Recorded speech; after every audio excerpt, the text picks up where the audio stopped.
Maria Gonzalez pressed her face against the small window of the shuttle as it approached Kepler Station. The massive structure hung in the darkness of space like a giant metal flower, its arms reaching out in all directions. This was humanity's first diplomatic outpost in alien territory, and Maria could hardly believe she was here. The shuttle docked with a soft thud, and Maria gathered her belongings. She had spent 3 years learning the Zephyrian language, but now she would finally meet them face to face. Her hand shook slightly as she walked through the airlock. This was the most important job of her life. The station's corridors were wider than those on human ships, designed to accommodate the Zephyrians who were much taller than humans. The walls glowed with a soft blue light that reminded Maria of moonlight on water. Everything felt peaceful and calm. Ambassador Helen Carter was waiting for her at the main hub. She was a tall woman with gray hair and kind eyes who had been working with aliens for over 20 years. "Welcome to Kepler Station, Dr. Gonzalez," she said, shaking Maria's hand firmly. "Ready to make history?" Maria nodded, though her stomach was full of butterflies. "I hope I don't mess this up." "You won't," Helen said with a smile. "Your test? Scores were perfect. The Zephyrians specifically asked for you after reading your research on harmonic language structures." They walked together toward the diplomatic wing of the station. Helen explained that the Zephyrians were unlike any species humanity had ever encountered. They had achieved peace across 7 different worlds and had not fought a war in over 1,000 years. Their entire civilization was built on perfect communication and understanding. They believe that all conflict comes from poor translation, Helen said as they rode the elevator to the upper levels. In their society, translators are the most respected people. They're like priests and judges combined. The elevator doors opened, and Maria saw her first Zephyrian. Veltar stood nearly 8 feet tall, with a body that looked like it was made of living crystal. Light seemed to flow through his translucent skin, creating patterns that shifted and changed as he moved. Where a human would have eyes, Veltar had clusters of small, glowing spheres that pulsed gently. "Dr. Gonzalez," Veltar said, and Maria was surprised to hear the words in perfect English. But she noticed that his mouth didn't move the way a human's would. Instead, the sound seemed to come from chambers in his chest, accompanied by soft musical tones. "I am honored to meet you." Maria had practiced this moment 100 times. She responded in Zephyrian, using the proper greeting patterns. The language required her to make specific hand gestures while controlling her breathing to produce different tones. At the same time, she had to release small amounts of synthetic pheromones that carried emotional meaning. Veltar's crystal body brightened, and the patterns under his skin swirled faster. This was how Zephyrians showed pleasure and approval. "Your pronunciation is excellent," he said, switching back to English. "But more importantly, your emotional resonance is pure. You truly understand our way of speaking." Over the following days, Maria threw herself into her work. The Zephyrians were negotiating a trade agreement with humanity, and every word had to be translated perfectly. Unlike human languages, Zephyrian had no words for lying, cheating, or stealing. These concepts simply didn't exist in their society. Maria found this fascinating and challenging. When human negotiators talked about competitive advantages or market dominance, she had to find ways to explain these ideas without using any words that suggested conflict or aggression. It was like trying to describe color to someone who had never seen light. The Zephyrians lived in perfect harmony with each other and with nature. Their cities were grown rather than built, using living materials that breathed and changed with the seasons. They shared everything and made all decisions through a process they called harmonic consensus, where every voice was heard and balanced with all others. Dr. Paul Kim, Maria's research partner, was amazed by what they were learning. "They've solved every problem that has plagued human society," he told Maria one evening as they reviewed translation notes. "No war, no poverty, no environmental destruction. They've created paradise." Maria nodded, but something bothered her. What happens when they encounter species that aren't like them? What if someone threatens their paradise? Paul shrugged. They've been dealing with other alien species for centuries. They say their translation protocols can bridge any cultural gap. But Maria wasn't so sure. She had noticed that all the species in the Zephyrian collective were similar in some ways. They were all peaceful, all herbivorous, all focused on harmony and cooperation. What would happen if they met a species that valued conflict or competition or individual achievement over group harmony? Her question was answered a week later. Maria was in the middle of translating a complex section about human manufacturing processes when alarms began blaring throughout the station. Red emergency lights flashed and automated voices announced a priority message from the Outer Rim colonies. Ambassador Carter's voice came over the communication system. All senior staff to the command center immediately. We have a situation. Maria and Paul ran through the corridors along with dozens of other humans and aliens. The command center was in chaos, with multiple screens showing tactical displays and communication channels buzzing with urgent messages. Captain Jake Morrison, the station's military liaison, was standing at the central display. His face was grim as he pointed to a star map showing the outer colonies. The new Denver colony ship has been attacked, he announced. 1,200 civilians, including 300 children. They're trapped and under siege. Maria felt her blood turn cold. The New Denver was one of humanity's newest settlements, a peaceful farming community that had chosen to build their new home far from any major trade routes. They had no military defenses and no way to fight back against attackers. Who attacked them? Someone asked. The Krex Dominion, Morrison replied, and several aliens in the room made distressed sounds. The Krex were known throughout the galaxy as brutal warriors who conquered worlds for sport and enslaved the survivors. Veltar moved forward, his crystal body pulsing with urgent patterns. How long do the colonists have? Our nearest rescue ships are 3 days away, Morrison said. The Krex are bringing reinforcements. The colonists won't last that long. The room fell silent. Everyone knew what this meant. 1,200 innocent. People were going to die, and there was nothing anyone could do to stop it. That's when Veltar spoke up. The Zephyrian fleet could reach the colony in 18 hours, he said quietly. Our ships are faster than yours, and we have vessels in the nearby systems. Hope flickered in Maria's chest, but she could see the troubled expressions on the faces of the other Zephyrians present. Something was wrong. What's the problem? Ambassador Carter asked. Veltar's light patterns shifted to colors Maria had learned indicated deep distress. To coordinate a rescue mission, we would need tactical information, military strategies, combat procedures. He paused and his voice became even softer. Someone would have to translate the language of war. The silence in the command center stretched on for what felt like hours, though Maria knew it was only seconds. She could see the conflict playing out on Veltar's crystalline features as patterns of light swirled beneath his transparent skin.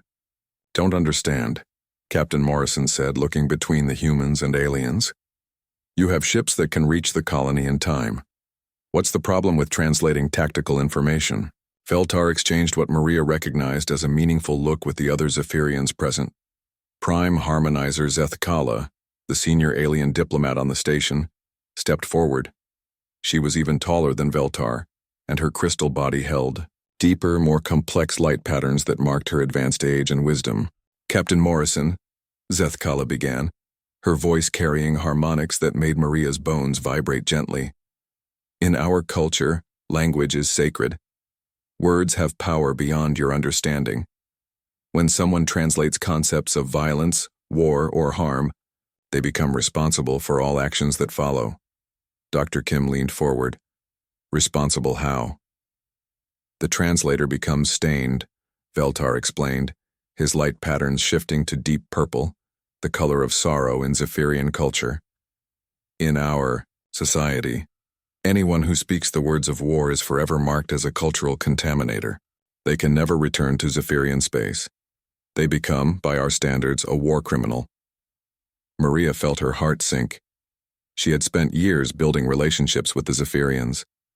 Her work here was everything she had dreamed of, the chance to bridge two civilizations and help them understand each other. But now she was being asked to throw it all away. Ambassador Carter stood up slowly.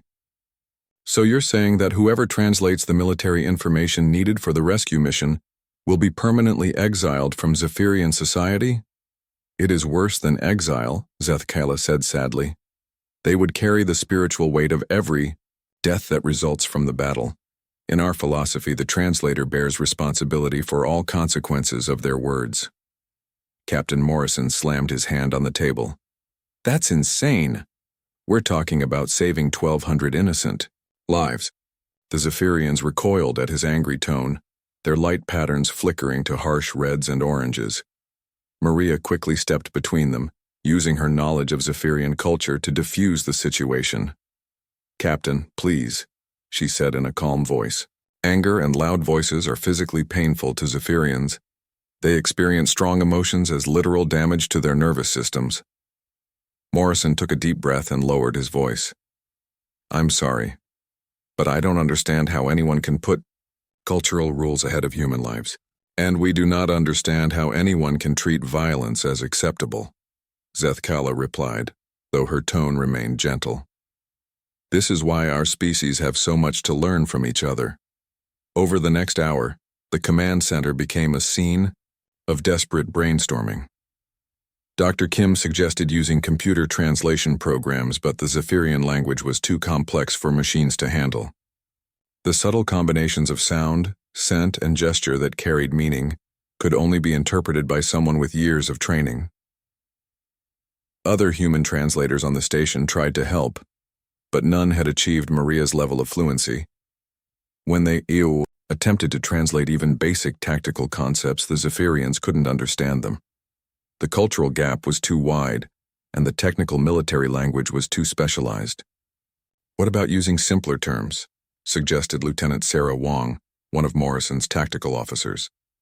Instead of flanking maneuvers, we could say moving around to the side. Maria shook her head. It doesn't work that way. Zephyrian thought patterns are completely different from ours. They don't have concepts for deception, surprise attacks, or strategic advantage. I would have to create entirely new linguistic frameworks and teach them how to think about conflict.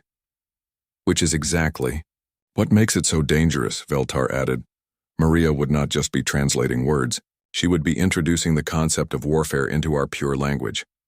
She would be teaching us to think thoughts we have never thought before. As the debate continued, Maria found herself staring at the tactical display showing the New Denver colony. The screen showed a small cluster of buildings surrounded by farmland, where ordinary families were probably huddled in terror as alien warships circled overhead. She thought about the 300 children who were depending on adults to save them. Captain Morrison approached her during a brief break in the discussions. Dr. Gonzalez, I need to ask you directly, are you willing to do this translation?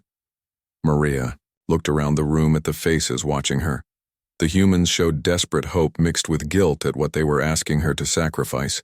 The Zephyrians displayed deep sadness and concern, their light patterns dim with distress. What exactly would happen to me? She asked Zethkala. The Prime Harmonizer's patterns shifted to the deepest blues of regret. You would be marked in our records as a speaker of forbidden words. No Zephyrian would be allowed to communicate with you directly. You could never visit our worlds or participate in our cultural exchanges. Your research work here would be over. But I could still live on human worlds. I wouldn't be physically harmed. We are not a cruel people, Dr. Gonzalez. We would not hurt you. But you would be cut off from everything you have worked toward. Your career as a xenolinguist would effectively be over. Dr. Kim put his hand on Maria's shoulder. You don't have to do this. We'll find another way. But Maria knew there wasn't another way. The rescue fleet needed to launch within hours to reach the colony in time. Even now, every minute of delay meant the Krex forces were getting stronger, and the colonists' situation was getting more desperate. She walked to the observation window and looked out at the stars. Somewhere out there, 1,200 people were waiting for someone to save them. 300 of those people were children who had never done anything wrong except be born on a world that someone else wanted to conquer. Maria had become a translator because she believed in the power of communication to bridge differences between people. She had dedicated her life to helping species understand each other. Now she was facing the hardest translation job of her life, one that would cost her everything she had worked for. But as she stood there looking at the stars, Maria realized something important. The Zephyrians' reaction to her possible sacrifice was telling her something about their character. They weren't asking her to become a war criminal lightly. They were genuinely distressed by what would happen to her. They cared about her as a person, not just as a useful tool. Maybe that was what true friendship looked like, being willing to let someone make a terrible sacrifice while being honest about the cost. "I'll do it," Maria said quietly. The room fell silent again. Captain Morrison looked relieved, but Dr. Kim looked stricken. The Zephyrians' light patterns shifted to colors Maria had never seen before, a mixture of gratitude, sorrow, and something that might have been respect. "Are you certain?" Zethkala asked. "Once the words are spoken, they cannot be taken back." Maria nodded. "Those colonists didn't choose to be in danger, but I'm choosing to help them. That makes all the difference." Veltar approached her, his patterns now showing the golden colors of deep honor. "Dr. Gonzalez, if you do this thing, you will be marked as forbidden by our laws. But you should know that many of us will remember you as the human who sacrificed everything to save others. That is not the action of a war criminal. That is the action of a hero." "I don't feel like a hero," Maria said with a weak smile. "I feel like someone who's about to break every rule she's ever believed in." "Perhaps," Zethkala said gently, "sometimes breaking the rules is the only way to do what is right. We cannot approve of your choice, but we can honor your reasons for making it." Captain Morrison was already setting up secure communication links to the Zephyrian fleet. "Dr. Gonzalez, we need to move fast. How long will you need to create the translation frameworks?" Maria looked at the tactical displays, thinking about all the military concepts she would need to explain to beings who had never imagined such things.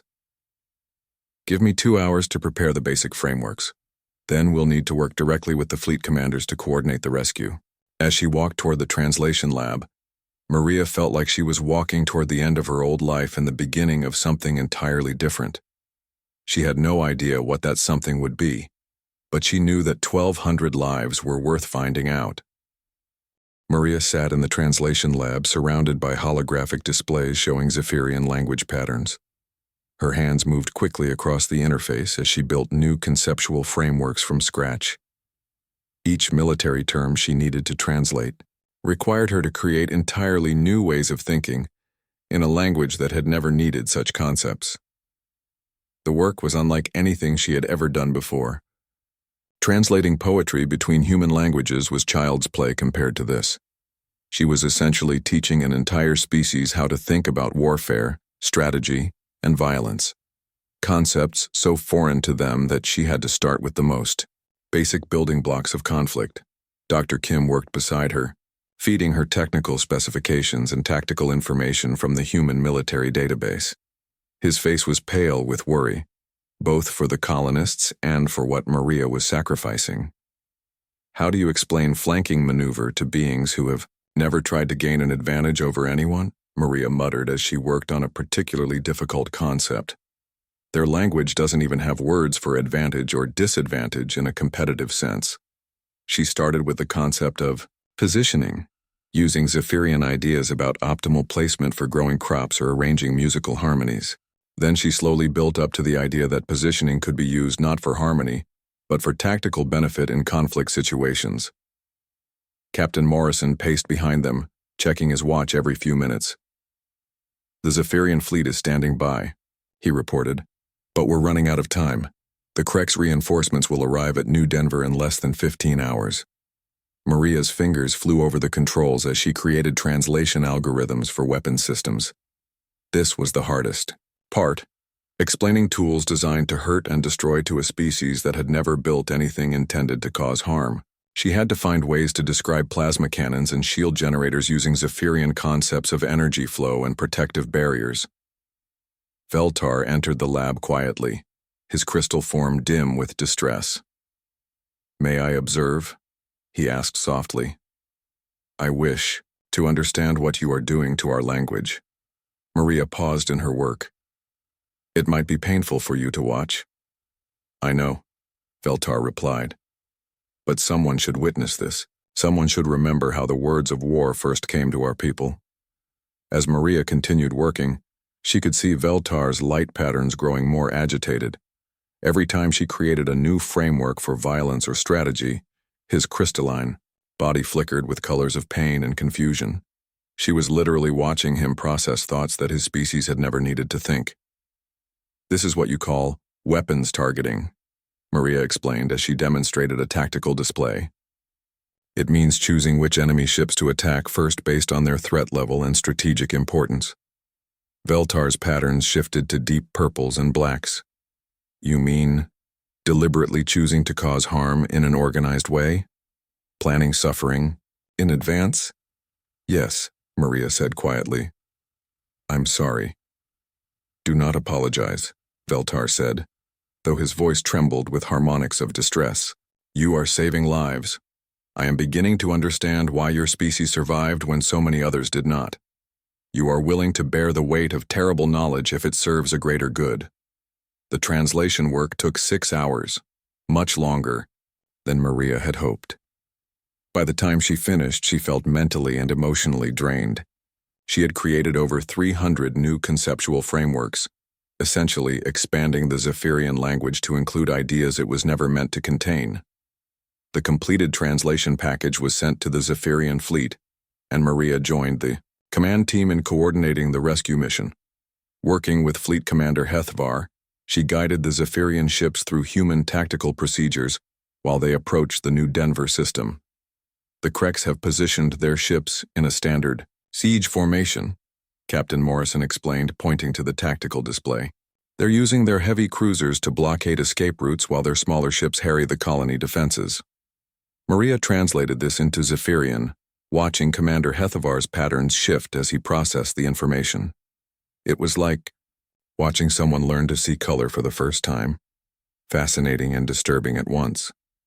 Our ships will approach from the system's outer edge, HFY responded through Maria's translation. We will use what you call surprise to achieve tactical advantage before they can respond to our presence. The word surprise in Zephyrian had to be constructed from concepts of unexpected revelation and unannounced arrival, combined with the new framework for tactical advantage. Maria could feel the weight of what she was doing, not just translating words, but fundamentally changing how an entire species thought about the universe. The rescue fleet moved into position, and Maria found herself serving as the real-time translator for a military operation. Human tactical officers called out updates and orders, which she translated into Zephyrian for the alien fleet.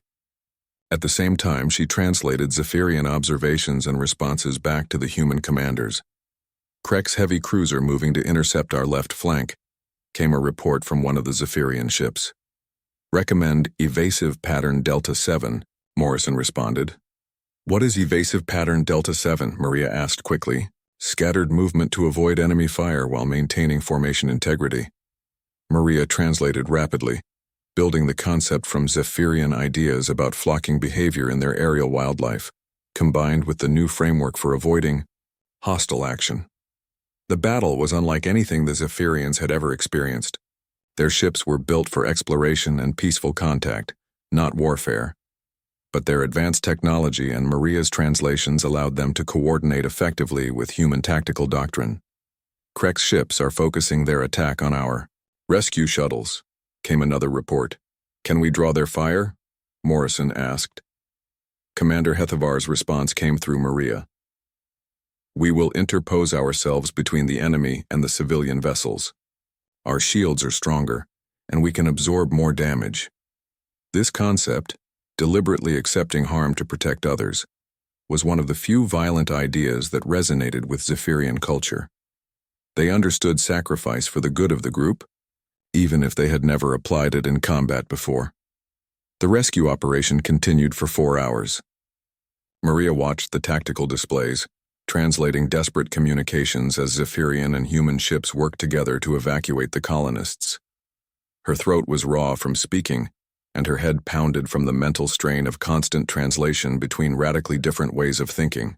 Last shuttle is away from the surface, came the report Maria had been hoping to hear. All 1,200 colonists are aboard rescue vessels. But their relief was short-lived. The Kreks had sent reinforcements, more ships than the intelligence, reports had suggested. The rescue fleet suddenly found itself outnumbered and surrounded. We need to break through their formation to reach the hyperspace jump point, Morrison said grimly. It's going to require concentrated fire on their command ship. Maria translated this, and Commander HFY's response was immediate. Understood. We will focus our weapons on the lead enemy vessel. As she spoke those words, Maria realized what was happening. For the first time in over 1,000 years, Zephyrians were about to fire their weapons in anger, not just to disable or deter, but to destroy an enemy ship with the intention of killing those aboard. The battle reached its climax as the combined human-Zephyrian fleet broke through the Kreks lines. 3 Kreks ships were destroyed and several others were heavily damaged, but the cost was higher than anyone had expected. Zephyrian ship Crystal Harmony reports severe damage, came the report that Maria had been dreading. They have casualties. Commander HFY's light patterns went completely dark for several seconds. When they returned, they were colors Maria had never seen before. Deep crimsons shot through with jagged lines of silver. How many?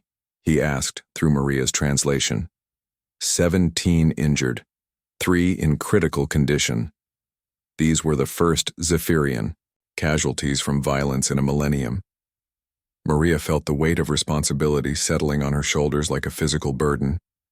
Her translations had not only taught the Zephyrians how to think about war, they had led directly to Zephyrians being hurt in battle. The rescue fleet made it safely to hyperspace with all the colonists, but Maria knew the real consequences of her actions were just beginning. She had saved 1,200 human lives, but in doing so, she had changed the Zephyrian civilization forever. As they returned to Kepler Station, Veltar approached her in the translation lab. His light patterns were subdued, cycling through muted colors of sadness and contemplation. The wounded are being treated in our medical facilities, he reported. They will recover, but they will carry the scars of violence for the rest of their lives. I'm sorry, Maria said, though the words felt inadequate. Are you? Veltar asked, and his tone was not accusing but genuinely curious. You have saved 1,200 lives, but you have also introduced violence into our pure society. Do you regret what you have done? Maria thought about the question carefully. I regret that anyone was hurt. I regret that your people had to experience violence for the first time in centuries. But I don't regret saving those colonists. The trial began 3 weeks after the rescue mission. Maria had never imagined she would be sitting in the dock of an alien courtroom, facing charges that didn't even exist in human law. The Zephyrian High Tribunal was unlike any human court, a vast circular chamber where crystalline beings sat in perfect geometric patterns, their light patterns creating a complex visual symphony as they communicated with each other. The chamber could hold over 1,000 observers, and it was packed. Representatives from dozens of species had come to watch what many were calling the trial of the century. Maria could see human diplomats, alien traders, and beings she didn't recognize, all gathered to witness this unprecedented case. Prime Adjudicator Kethmore presided over the tribunal from the center of the chamber. She was ancient even by Zephyrian standards, her crystal form bearing the deep blue hues of centuries of wisdom. When she spoke, her voice carried harmonics that made the entire chamber resonate. Dr. Maria Gonzalez, Kethmore began, you stand accused of cultural warfare and linguistic contamination. These are the gravest crimes in our society. How do you answer these charges? Maria's defense attorney, Jennifer Walsh, stood to respond. Jennifer was one of the best human rights lawyers in known space, and she had volunteered to take the case without payment. My client pleads not guilty to all charges, Your Honor. She acted to save innocent lives under extraordinary circumstances. The prosecutor, Justiciar Morveth, was a tall Zephyrian whose light patterns showed the rigid geometry of absolute law. His opening statement lasted for 2 hours and was unlike anything from human legal tradition. Honored Tribunal, Morveth began. The defendant has committed the ultimate crime against civilization itself. She has taken a pure language, our language, and poisoned it with concepts of violence, warfare, and destruction. She has taught war to a peaceful people. Morveth's argument was complex and philosophical. In Zephyrian culture, language was not just a tool for communication, it was the foundation of thought itself. By introducing concepts of warfare into their language, Maria had fundamentally changed how Zephyrians could think about the world. Every word the defendant translated carries within it the seeds of violence. Morveth continued. Every tactical concept she created will remain in our language forever, passing from generation to generation like a virus of aggression. She has stolen our innocence and replaced it with the knowledge of how to harm others. Jennifer Walsh's defense strategy was to focus on the human concept of necessity, the idea that sometimes breaking rules was required to serve a greater good. But this was a difficult concept to explain to beings who had never faced such moral dilemmas. Your Honors, Jennifer argued, my client faced an impossible choice. She could either watch 1,200 innocent people die, or she could violate Zephyrian cultural laws to save them. She chose to save lives. But at what cost? Morveth responded. 3 Zephyrian vessels were damaged in the battle. 17 of our people were injured. 3 remain in critical condition. These are the first casualties our species has suffered. From violence in over 1,000 years, the defendant's actions have ended our age of peace. The trial continued for days with witness after witness taking the stand.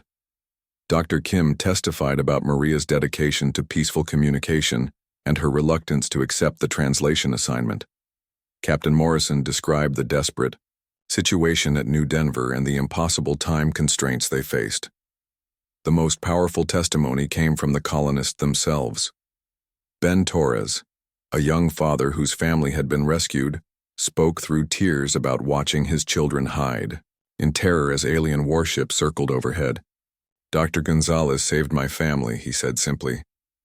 My daughter Emma is alive today because someone was brave enough to break rules to do what was right. But the Zephyrian witnesses painted a different picture.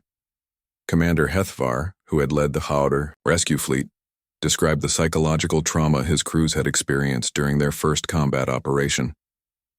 We had to learn new words for concepts our minds were not prepared to understand, he testified, his light patterns dim with remembered pain. Words like enemy and target and casualties. These ideas have infected our thoughts like a disease. The most dramatic moment came when Veltar took the stand. His friendship with Maria was well known, and everyone expected him to testify in her favor. Instead, his testimony was carefully neutral. Dr. Gonzalez acted according to her human values, he said. She prioritized saving lives over preserving cultural purity. By human standards, her actions were heroic. By our standards, they were criminal. Both perspectives are true. But do you believe she intended to harm Zephyrian society? Jennifer asked during cross-examination. Veltar's patterns shifted through complex colors before he answered. Intention and result are not the same thing.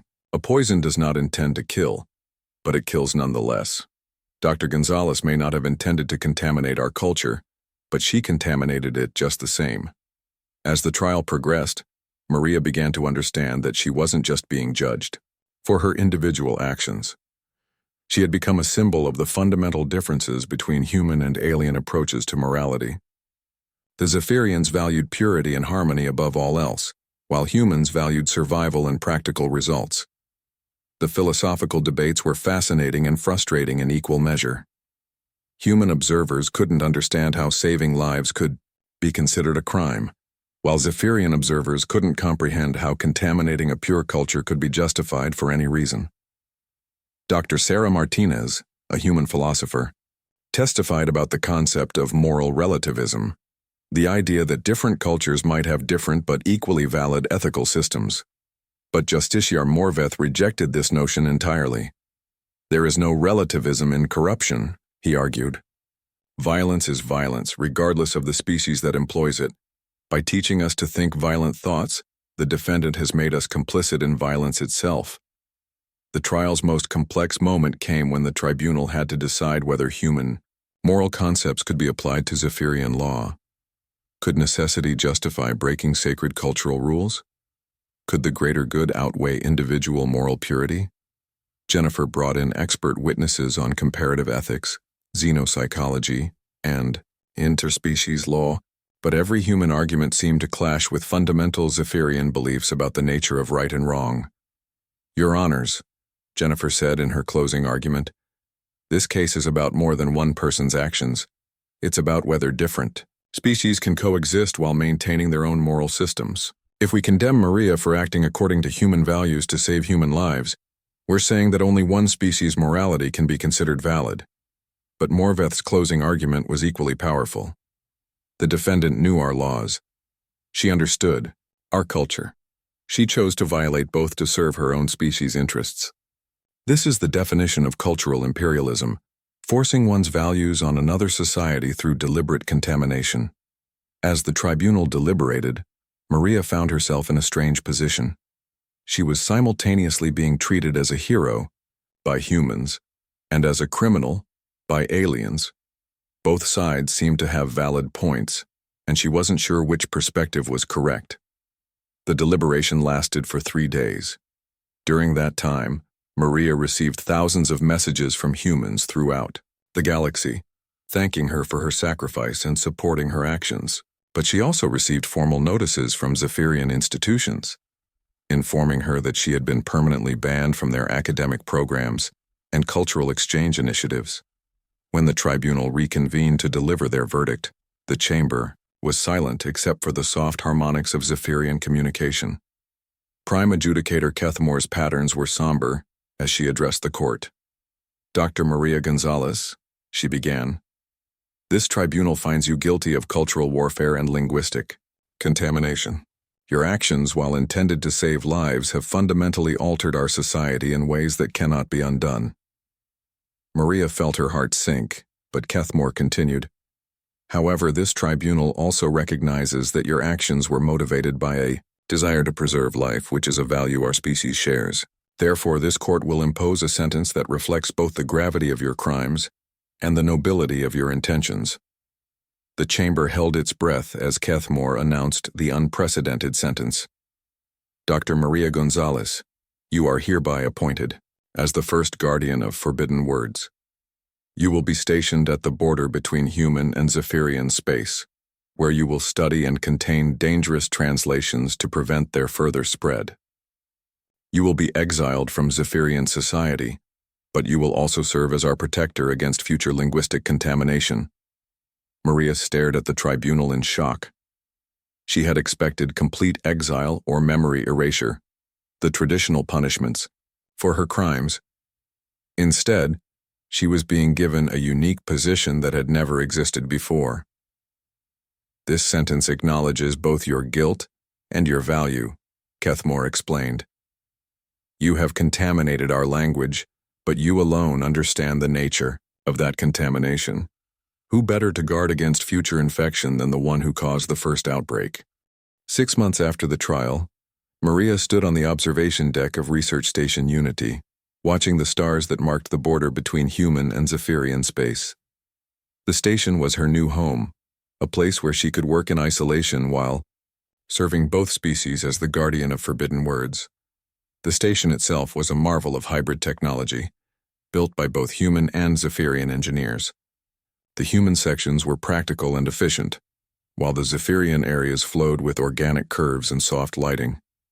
Maria's laboratory was at the center, where she had spent months developing new protocols for handling dangerous translations.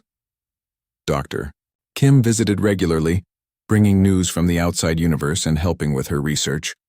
His most recent visit had brought disturbing intelligence reports about increased Krex activity along the border worlds. They're not just raiding colonies anymore, Kim explained as they reviewed the tactical data. Intelligence suggests they're planning something much bigger, a full-scale invasion of Zephyrian space. Maria looked up from her translation matrices. The Zephyrians won't be prepared for that kind of assault. The rescue at New Denver was barely manageable, and that was just a small siege operation. That's what General Martinez thinks too, Kim said. He's been in discussions with the Zephyrian High Council about joint defense preparations. The idea of such cooperation would have been impossible before Maria's trial. The contamination of Zephyrian language with military concepts had created an unexpected bridge between the species. Now, for the first time, Zephyrians could think about military cooperation without needing extensive cultural translation. Maria's work over the past months had focused on developing what she called the Harmony Protocols, a new approach to military translation that preserved Zephyrian cultural values while enabling effective defense coordination. Instead of teaching them to think like human warriors, she had helped them develop their own unique approach to necessary violence. The key insight, Maria explained to Kim as they walked through her laboratory, was realizing that Zephyrians don't need to embrace violence the way humans do. They can treat warfare as a form of complex harmony, finding the right balance of forces to restore peace. Her breakthrough had come when she realized that Zephyrian culture already contained concepts that could be adapted for military use. Their musical traditions included ideas about counterpoint and harmonic resolution that could be applied to tactical situations. Their environmental management techniques involved balancing competing forces in sustainable ways. So instead of teaching them about destroying enemies, I teach them about resolving disharmony, Maria continued. Instead of battlefield advantage, they think about optimal positioning for harmony restoration. The practical effects are the same, but the psychological framework maintains their cultural values. The Harmony Protocols had been tested in several small-scale operations against Krex raiding parties. Zephyrian ships using Maria's translation frameworks had successfully coordinated with human forces while maintaining their cultural integrity.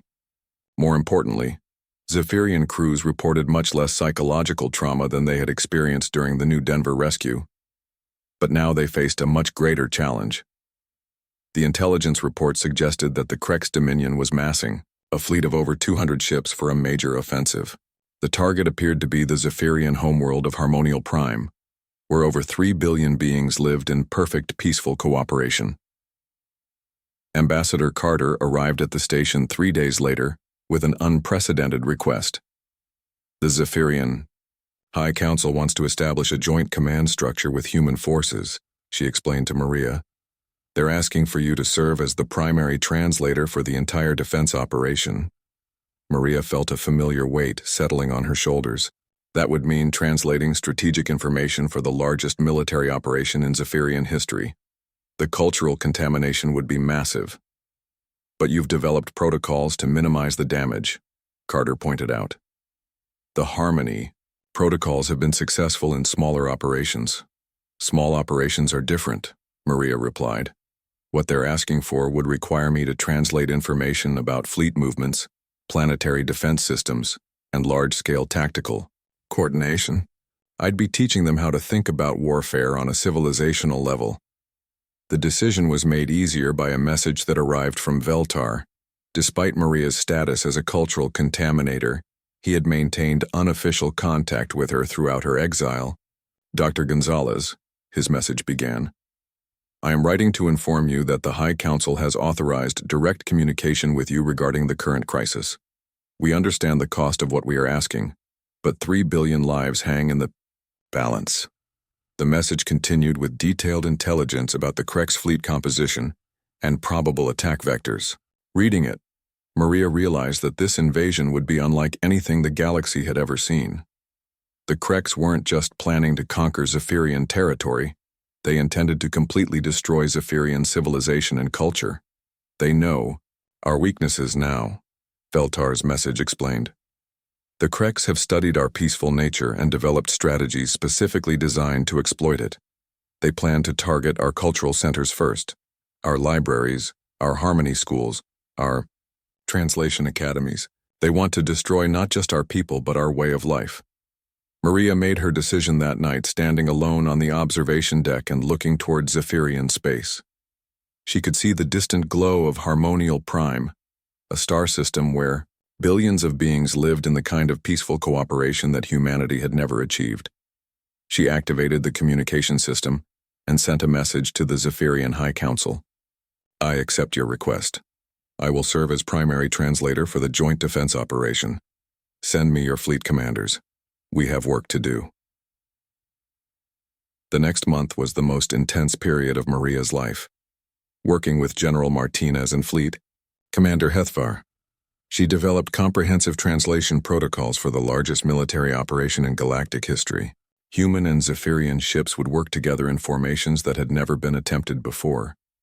But Maria's greatest innovation was creating what she called the Cultural Preservation Matrix, a system that allowed Zephyrians to engage in large-scale warfare while maintaining psychological separation from the violence. Using their natural talent for harmonic thinking, she helped them approach the battle as a complex musical composition, where every ship movement contributed to the overall harmony. Think of it as conducting a symphony, Maria explained to the EU Zephyrian fleet commanders.